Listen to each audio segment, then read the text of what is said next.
Zirkulazio aparatua.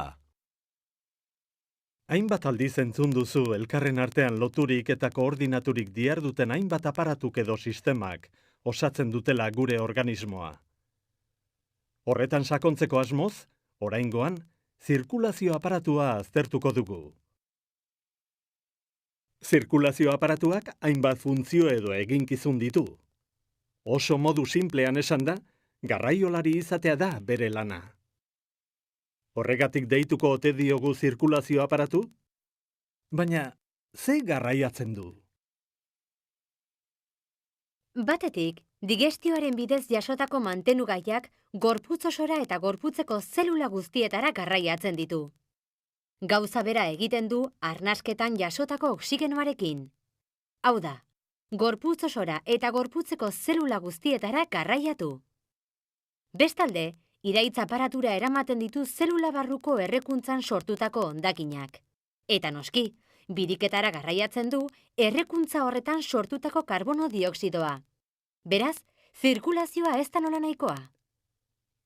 Esan bezala, gure gorputz osoan edatuta dagoen garraio sare baten antza du zirkulazio aparatuak. Sare horretan, odola da gauzak garraiatzen dituen ibilgailua. Bihotza da garraioan dabiltzan ibilgailuen motorra, eta odolodiak, benak eta arteriak dira gure gorputz osoa zeharkatzen duten bideak. Odol zirkulazioa. Bihotza, zirkulazio aparatuaren motorra dela esan dugu. Baina nola funtzionatzen du motor horrek?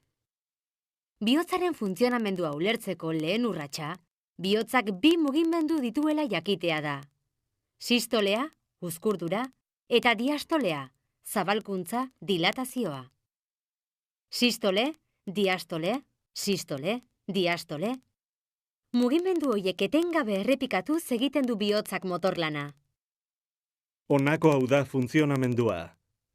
Lehen dabizi, bi aurikulak uzkurtu egiten dira, eta odola bi ventrikuluetara pasarazten dute. Ondoren, ventrikuluak uzkurtu egiten dira, eta odola arterietara bidaltzen dute. Arteriak bihotzetik kanporantz doazen odolodiak dira. Gero, odola bihotzetik atera eta gorputz osora banatzen da. Eta azkenik, diastolearen edo zabalkuntzaren bidez, aurikulak eta ventrikuluak zabaldu egiten dira, eta odola berriro aurikuletatik sartzen da. Bihotzak taupada bat egiten duen bakoitzean, sistole bakoitzean zehatzago esan da, odolak bi ibilbide egiten ditu. Ibilbide horietako bati, zirkulazio handia edo nagusia esaten zaio, eta besteari, zirkulazio txikia edo birika zirkulazioa. Zirkulazio handia. Odola ezkerreko ventrikulutik ateratzen da eta gorputz osora joaten da. Zelula guztietara elikagaiak eta oksigenoa eramateko.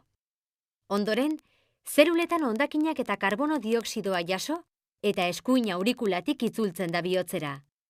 Esan daiteke, zirkulazio handiaren bidez, elikagaiak eta oksigenoa banatzen dituela odolak. Eta elikagai horien errekuntzan sortzen den gas txarra, hau da, karbono dioxidoa bildu egiten duela.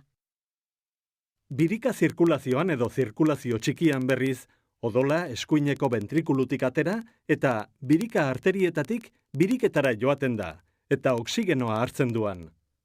Gero, birika benetatik bihotzera itzultzen da, ezkerreko aurikulan sartuz.